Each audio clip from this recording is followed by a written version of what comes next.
आजकल south Korea model की बड़ी चर्चा हो रही है कोरोना से को कंट्रोल करने में भी और इस पैंडेमिक के बीच में इलेक्शन कराने में भी। और पीटीआई की खबर एक माने तो उस हिसाब से अपना जो इलेक्शन कमीशन है वो विचार कर रहा है क्या कि कोरिया मॉडल की तर्ज पे बिहार में जो विधानसभा चुनाव सितंबर अक्टूबर में होना है उसी तर्ज पे संभव है क्या बिहार में कराना। तो इसके लिए सबसे पहले हम लोग जान लेते हैं कि साउथ कोरिया ने इलेक्शन कैसे कराया। कुछ पॉइंट्स जो मैंने CNN, अल जजीरा, वॉशिंगटन पोस्ट, BBC में जो मैंने खबरें पढ़ी उसके आधार पे जो कोरिया मॉडल की झलक है वो इस तरह से है। वो बेसिकली है क्या कि नियरली 4 करोड़ वोटर्स है वहां और 14,000 पोलिंग बूथ्स बनाए गए। हर पोलिंग और वोटिंग जो है 3 फेजेज में हुआ, 1/3 हर फेज में 1/3 लोगों को वोट करने के लिए कहा गया। और हर पोलिंग बूथ पे लाइन में कैसे लोग खड़े हों इसके लिए छोटे छोटे बॉक्स बनाए गए ताकि एक बॉक्स से दूसरे बॉक्स की दूरी जो है 1 मीटर हो, मतलब सोशल डिस्टेंसिंग का ख्याल रखा गया। हर बूथ पे सैनिटाइज करने का रूम अलग से बनाया गया। जैसे ही वोटर एंटर करता था उस रूम में जाना पड़ता था, हैंड सैनिटाइजर से हाथ धोना पड़ता था और प्लास्टिक के ग्लव्स दिए जाते थे। वोटिंग करके आइए आप और उस प्लास्टिक के बैग को फिर एक डस्टबिन में डाल दीजिए। इसके अलावा सारे वोटर्स का टेम्परेचर नापा गया और 99 डिग्री फ़ारेनहाइट से जिस किसी का भी टेम्परेचर ज्यादा था उसको अलग बूथ में स्पेशली 99 फ़ारेनहाइट मतलब कि अगर आपको बुखार है तो उन सारे वोटर्स को अलग बूथ पे ले जाया गया वोट करने के लिए। तो मतलब पूरा इलेबोरेट सिस्टम था। और जो ऑफिशियल्स मैन कर रहे थे पोलिंग बूथ्स को, पोलिंग ऑफिशियल्स, इलेक्शन ड्यूटी पे जितने ऑफिशियल्स थे सबको ऐसे गियर दिए गए जो पूरी दुनिया में हेल्थ वर्कर्स को गियर दिए जाते हैं, मतलब फुली प्रोटेक्टेड थे। इसके अलावे जो क्वारंटीन में हैं पेशेंट्स, जो सस्पेक्टेड पेशेंट है, पॉजिटिव केसेस, और कोरिया में करीब 60,000 ऐसे केसेस थे, उन सब को कहा गया कि आप नॉर्मल वोटिंग आवर के बाद आइए, मतलब 6 बजे से लेके 7 बजे तक ही आप वोट कर सकते हैं और 7 बजे तक आपको फिर वापस क्वारंटीन सेंटर पहुंच जाना है।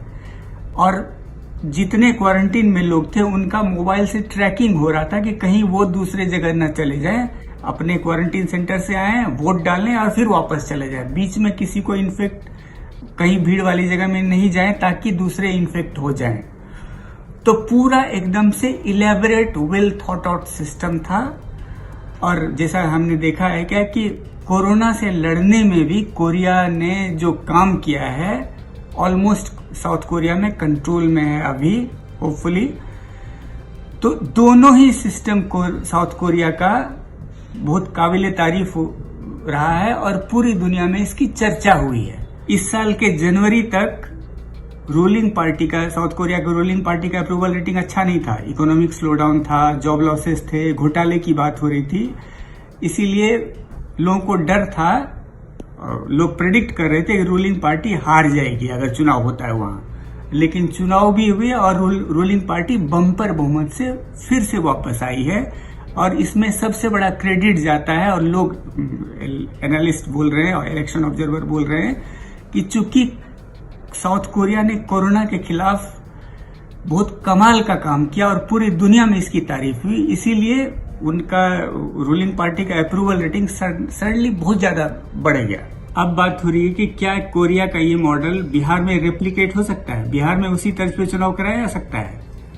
तो कुछ बिहार स्पेसिफिक डेटा देखते हैं। बिहार में भी नंबर ऑफ वोटर्स मोर और लेस 4 करोड़ के आसपास ही होंगे, थोड़ा सा ज्यादा होगा। 2015 में से थोड़ा 4 करोड़ से थोड़ा कम था।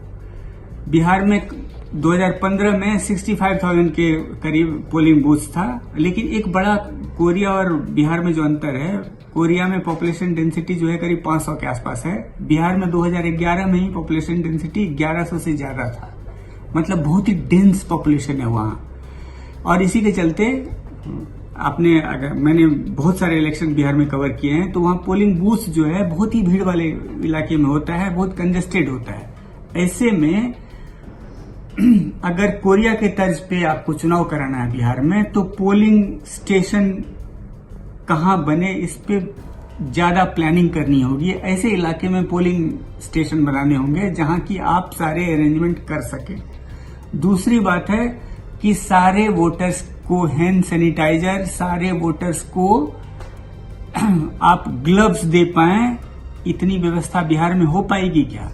दूसरी बात कि जो क्वारंटीन में हो या जो सस्पेक्टेड केस हो, उनके लिए अलग अरेंजमेंट हो और वो सारे रूल्स एंड रेगुलेशंस फॉलो करें, थोड़ा सा डाउटफुल लगता है। उसके अलावे हमने देखा है कि बिहार में बड़ा ही इलेबरेट इलेक्शन कैंपेन होता है और बड़ी बड़ी रैलियां होती है, और एक बिहार स्पेसिफिक टर्म है रैला, रैली नहीं बोलते हैं, रैला, भीड़ के साइज के हिसाब से रैला बोलते हैं।